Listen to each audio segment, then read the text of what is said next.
Hello everyone, this is Anjali Vijay, physiotherapist from Alleviate Pain Management. So today I would like to talk on a topic, ways to improve blood flow and circulation for legs.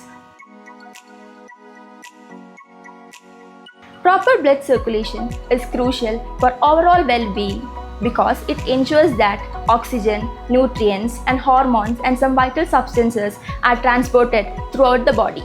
So some important points are oxygen transport.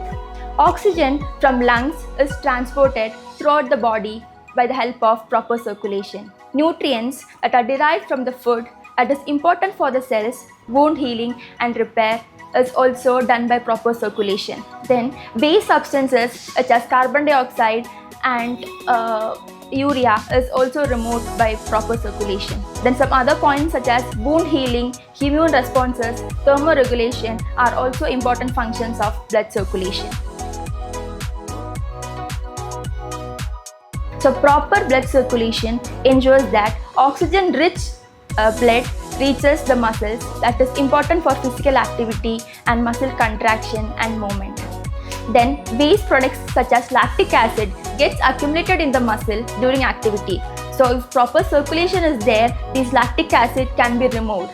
Then conditions such as varicose veins and DVT can be prevented if proper blood circulation is there.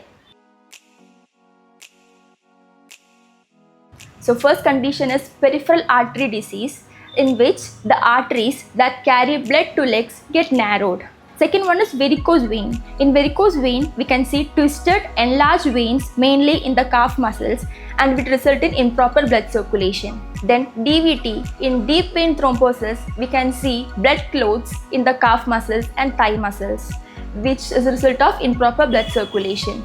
So other conditions such as claudication, gangrene are also a result of this improper blood circulation. The first one is proper exercise. Proper exercises is very important to ensure that proper blood circulation is there, mainly running, walking, swimming, etc. Maintaining a healthy weight is also an important point because if you have an overweight, it will put pressure on the circulatory system. So if you have a proper weight, it can alleviate this pressure and proper blood circulation will be there. Then having a proper diet also helps to keep the circulation proper, such as having proteins, etc. Then especially if you are doing a desk job such as sitting for a prolonged time or standing, you have to take a break and do some stretches and exercises for calf muscles so that proper blood circulation will be there. Then always drink proper amount of water because hydration is very important and it keeps the blood level at optimum range. Then massage therapy. Giving massage therapy and less stimulation to the muscles also can improve proper circulation and ensure proper oxygen is reaching the muscles. By incorporating all the above routines, you can have a proper blood circulation in your body. So, if you need any assistance, you can visit Alleviate Pain Management.